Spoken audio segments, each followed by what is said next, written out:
Sam O'Reilly for Fight Talk. Delighted to be joined today, Mr. Steve Goodwin. How are you, sir? I'm good, mate. How you doing? I'm very good, thanks. Thanks for having me down again. Always a pleasure. Nice coffee and good hospitality as always. I make good coffee, don't I? That's a good one.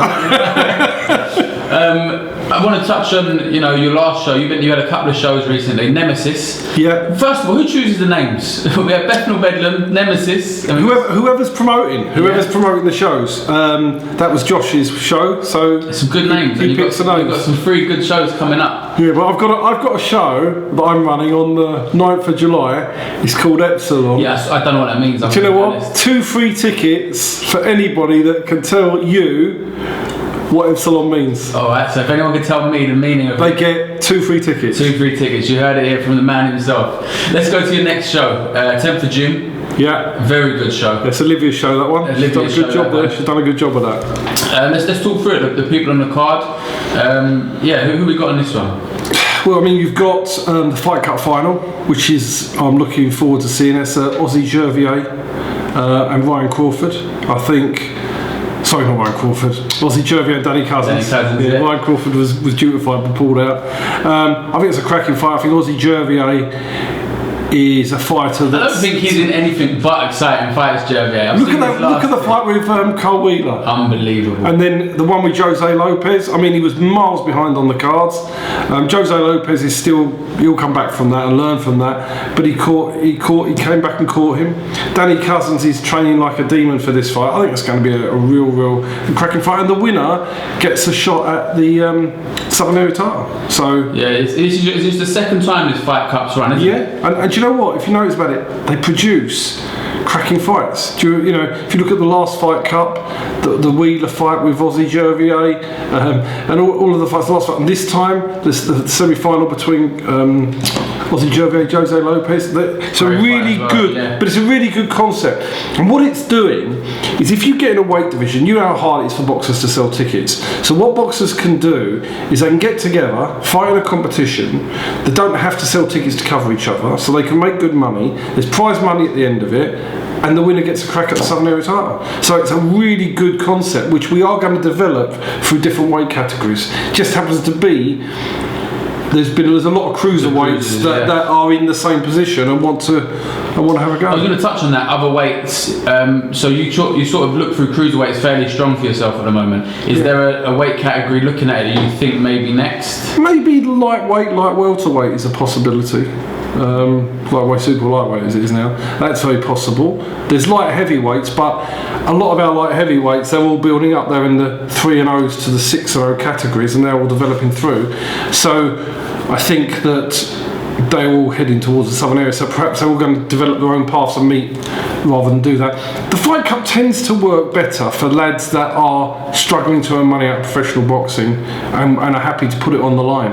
And I think that's really what it's about. And it's a different concept, because I think sometimes in boxing, ticket selling is really difficult, and you get a lad that might fight, get to 8-0, 9-0, right?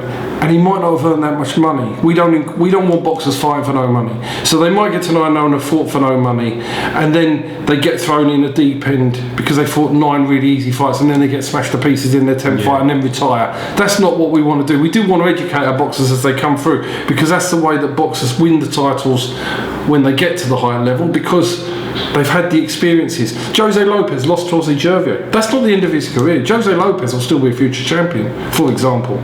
But he's going to learn more. He has learned more from that loss with Ozzy Jervier than he's done from his last 7 wins. And it will make him a much better fighter in time. Definitely.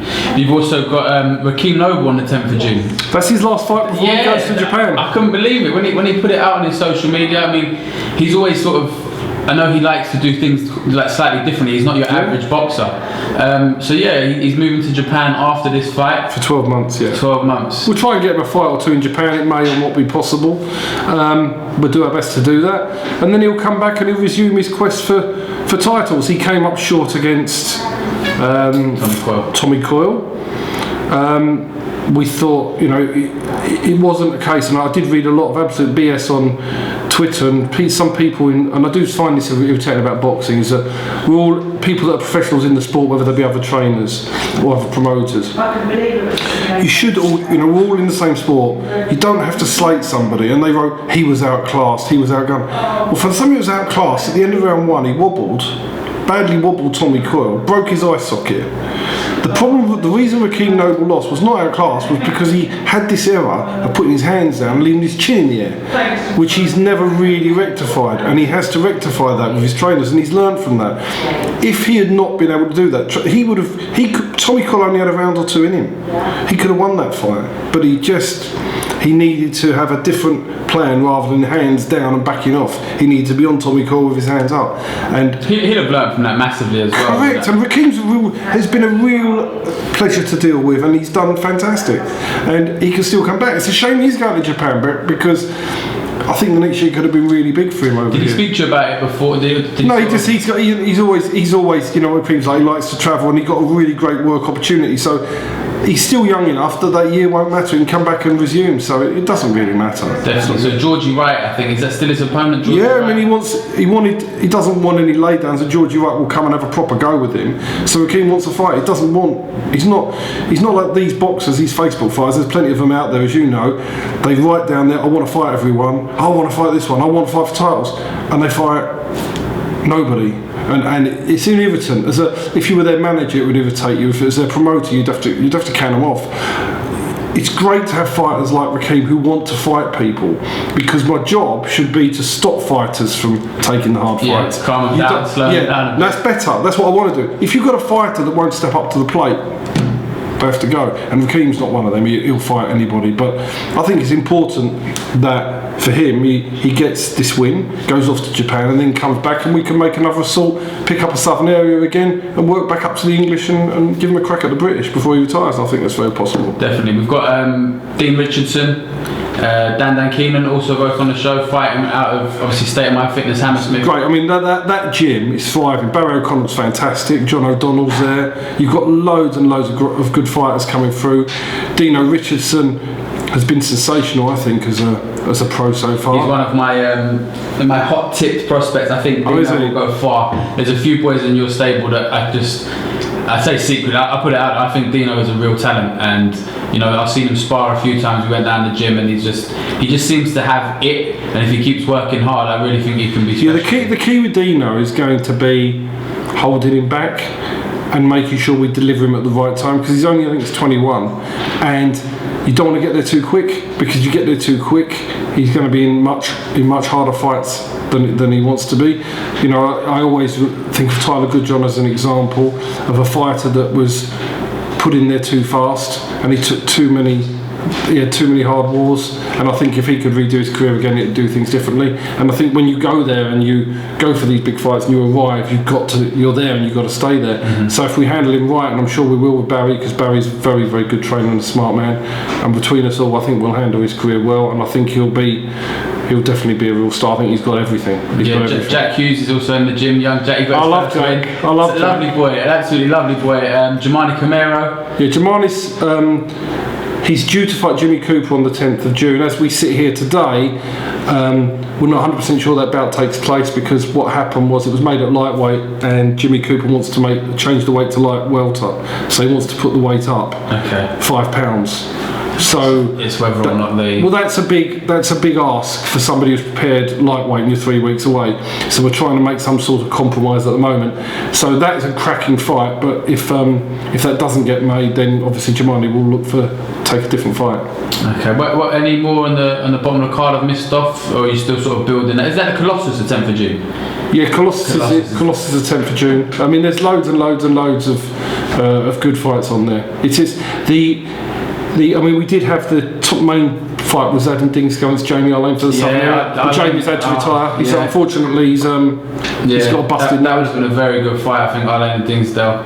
Yeah, it's a shame, like you said, these things happen, and sometimes. I'm working on a big fight for Adam at the moment, hopefully. for similar time, so hopefully he won't be too disappointed. He's got another big fight lined up, so I think that we'll have something for him.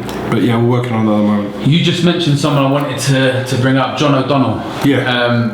I think everyone loves John O'Donnell. He's a crazy man in the ring, gentleman outside of it. He's got this sort of this sort of personality where you can't not like John O'Donnell. What's next for him? Obviously, we saw him beat Ocean. Well, the board have mandated him to fight Tamar Kamucha in a defence and a final eliminator for the British. Okay. So that's going out to purse bids.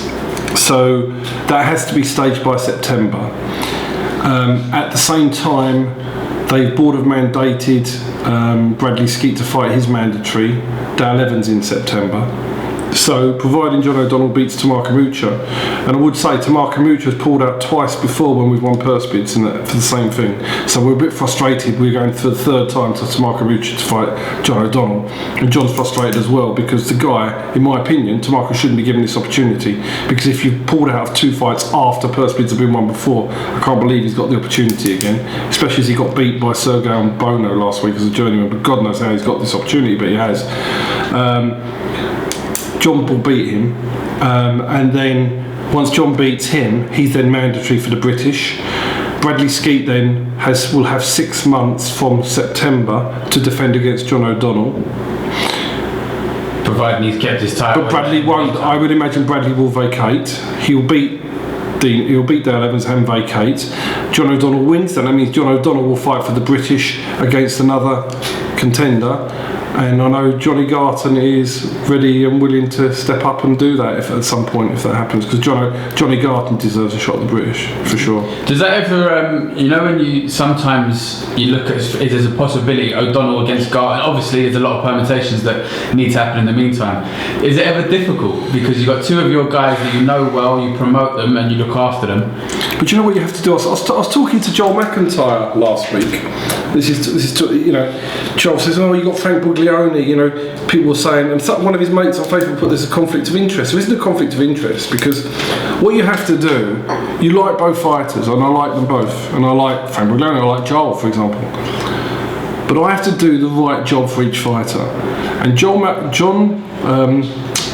O'Donnell wanted, when he came to me, his aim was for me to get him a shot at the British title, and we were near it when he was due to fight Shane Singleton on the David Haycock, but John was ill, so he had to pull out. So I've had to rebuild him back, and now we've had to go around houses, Southern Area English.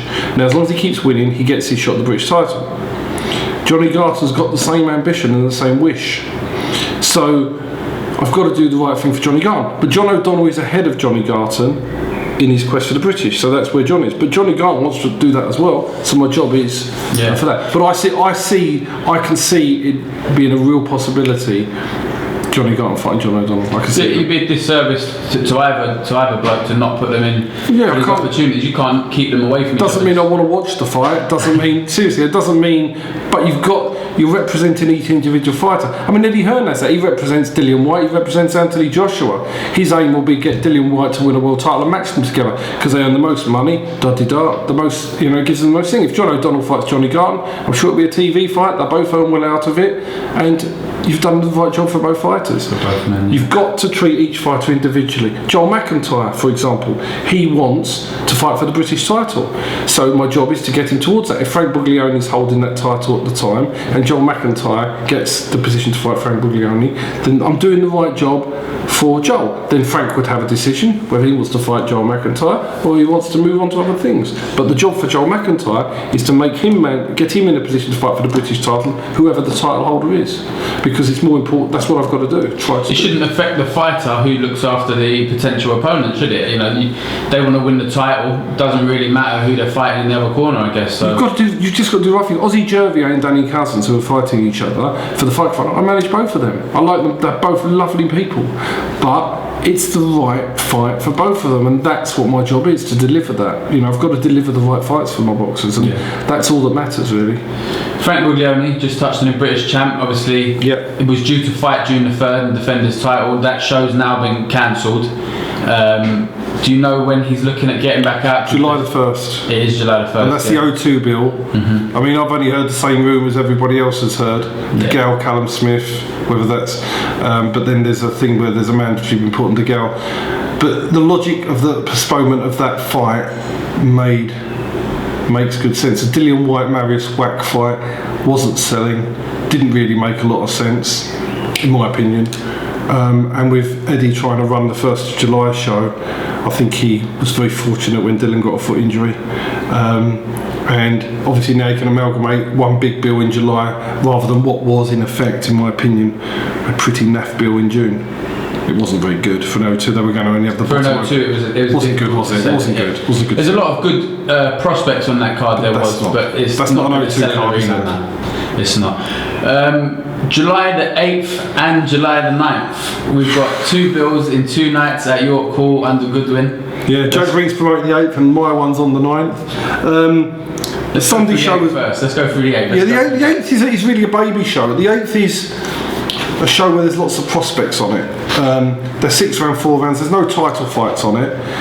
It's really one of these shows where you're going to see lots of good prospects. Floyd Moore makes his comeback, which is going to be good to see after a while out.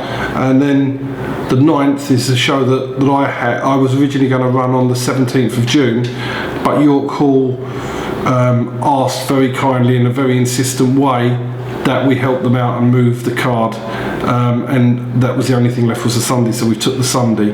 But I've been working really hard in the last 10 days to build a really big card, and I think it's possibly going to be one of the best cards I've ever staged. Yeah, I heard you talking just a little off air of some of the fights on it. Wadi Camacho is Arfan Iqbal. Now that's a cracker. I mean, Arfan Iqbal is super talented. Wadi Camacho, I love him to bits. He's been at Southern Area level. He wants now to go up that level. He should have beaten Isaac Chamberlain. The fight should have been stopped in round 3. Jeff Ryan should have stopped it and didn't. So I don't class, that he really lost that fight. No matter what anybody says, the rules said you're not allowed to help a fighter recover from an injury. If the fighter can't continue, you should have stopped the fight. The fight should have been Woody had thrown everything at him. He should have been stopped, and they've given him a minute to recover with a doctor in the ring. Can't do that. Should have been stopped. Should have won that. Chamberlain didn't want the rematch. Woody won the fight against Carl Wheeler, but he wants to progress on. So the fight against Arfan is a final eliminator for the English title that Matty Askin holds, and Askin fights for the British at the end of this month. If Askin beats Craig Kennedy at the end of this month, I will be asking the board to make it for the English title, because then there's a final. I'm not saying they'll do it, but why? If it was the final eliminator and the champions won the British, gone up a level, yeah, then we might be able to get it made. So I think that's an absolutely amazing fight. We've also got Freddie Kowit taking on Eric Ocheng for the Southern Area welterweight title. I think that's a cracking fight. I think Freddie Kowit's coming off a surprise loss to Akeem Ennis-Brown. Eric Ocheng's coming off the fight with John O'Donnell, which he lost on a...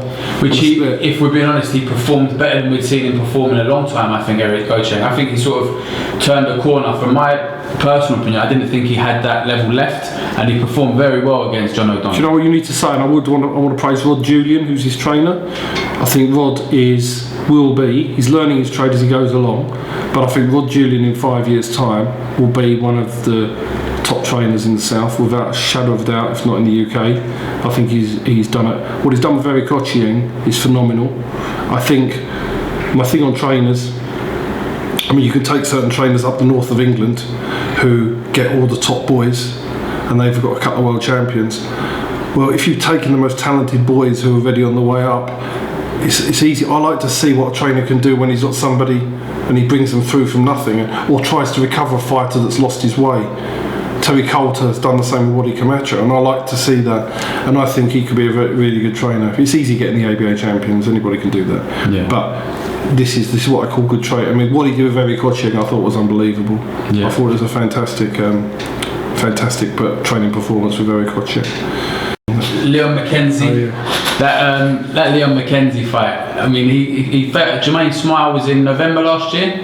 Yeah, November last year. I mean, we made the fight yesterday. I mean, the thing with Leon is he wanted he didn't want to come back with a 6-round fight. He wanted. So it's not that easy to deliver these fights where he can earn good money out of it, where it's something that's worth it for him. Because he's 39 today, Leon. Yeah, his birthday today. Happy birthday, Leon McKenzie.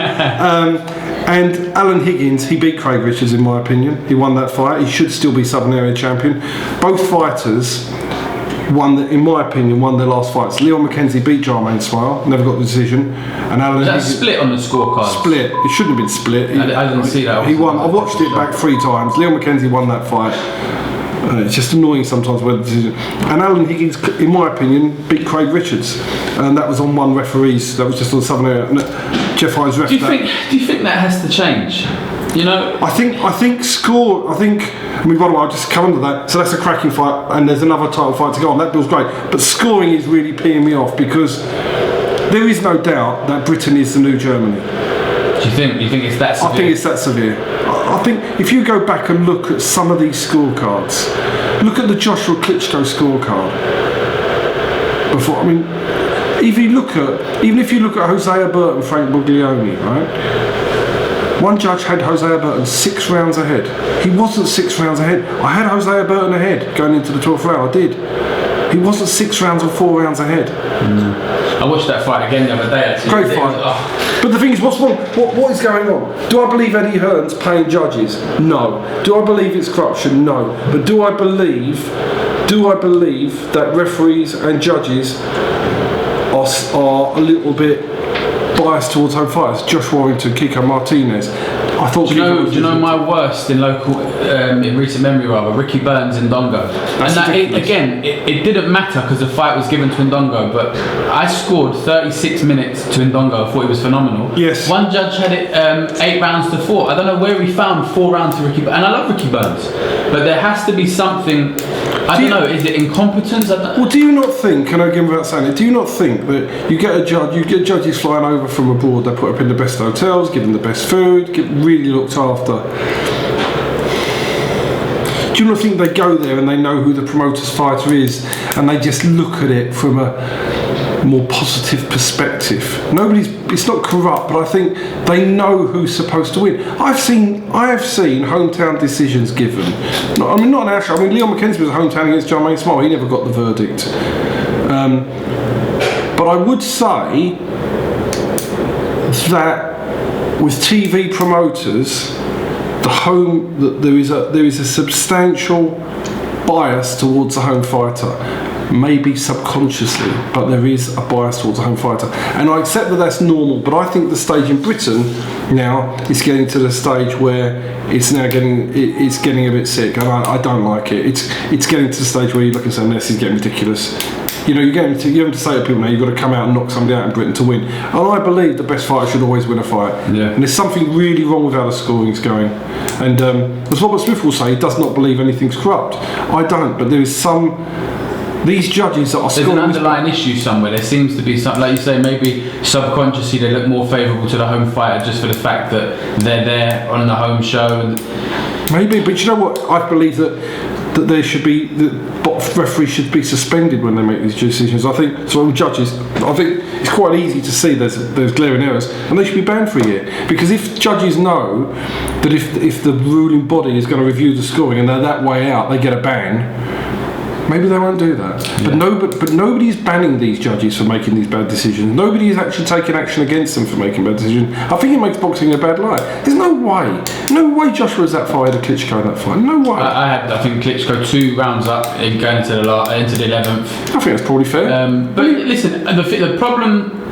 I think the problem boxing can have is it can be, if we look at a Ward Kovalev situation, Kovalev is an aggressive walk forward fighter, Ward's a boxer, so it can sway judges slightly differently depending on what they favour, a slick boxer. But that's subjective, right? I think there's a difference between being subjective and Ricky Burns being given 4 rounds against Ndongo. And it's not the first time Ricky Burns has had a very suspect decision, is it? Ricky Hatton's guy.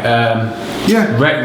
Relic beat him. I thought he beat him, yeah. That's not the only time. So I think there is an issue in boxing about judges, but unless somebody actually takes action against the judges, then I think you've got the problem that it's always going to be something that continues. And I don't think it's good for the sport. And I don't know I don't know why it happens. Before I was involved in boxing, I used to think it was all corrupt and money under the table to the referees. I did. I used to think in Germany that was corrupt, and I still think in Germany it was corrupt.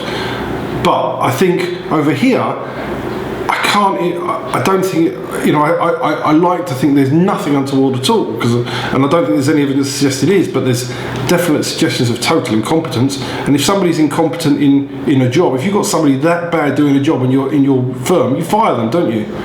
So if they're that bad, why not? The guy that gave 4 rounds to Ricky Burns should be fired as a judge. But no, he'll go referee next week. Yeah. Doesn't send a good sign up, does it? Definitely strange. The last thing I wanted to sort of mention, without saying names, right? Is there ever a time you look at your fighter who you've looked for after for a long time, and he doesn't really deserve a shot at a title, but as his manager, you're going to find a way to get him that title, or his promoter? There's a case at the moment where a guy's been given a title shot and he hasn't won a fight at that weight for 3 years, and it's sickening. And that, for me, again, is bringing boxing into a very bad light.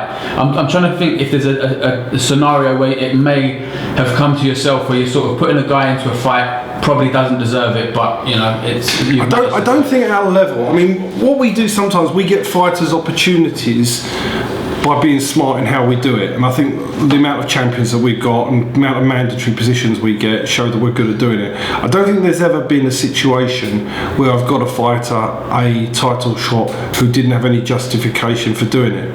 The case that you're mentioning, that's clear that shouldn't be happening. Once again, you go back to the scenario that I was just talking about, judges. It doesn't look good, and it doesn't lend itself towards, so people that have got conspiracy theories feeling that decisions are made for the wrong reasons, you look at that. Yeah. And let's just say that, I mean, I've heard from people who are involved in certain things, and I think we'll leave it at that, but I think it doesn't look good, does it? And therefore, when you get things like that, then that's why people think that it opens more negativity can come. Well, come on, it doesn't look good, does it? It doesn't look good whatsoever. And I think sometimes it's not good for boxing, and there is no doubt that should not have been sanctioned. I think there's no doubt that the reason that it is sanctioned probably isn't the right reason. In terms of who's Eddie Hearn, who's got that sanctioned, Eddie Hearn is doing his job, but it's not right for boxing. Okay. Well, you've got another media day here with all your fighters next month. Yeah. I look forward to coming along. And some of the new stars we signed, we've got some cracking kids we signed recently. Cracking kids. There's a couple of guys I met on your first media day and have gone on to win their debuts. Lewis Sirrett, Callum Miles. Yeah. Some good prospects. So I look forward to talking to them. No, you've got some good times ahead. We've got some real good talent. Loads of champions coming through. 9th of July, Epsilon is the one. That's the baby to be at. People got to send me the meaning of this. And, Epsilon, and I tell you what, I've never run a Sunday show, and I know people haven't done it. But if you're ever going to come and watch Sunday boxing, 9th of July, Epsilon, you want to be there because it is a cracking show. Steve Goodwin, thank you for talking to Fight Talk. Cheers.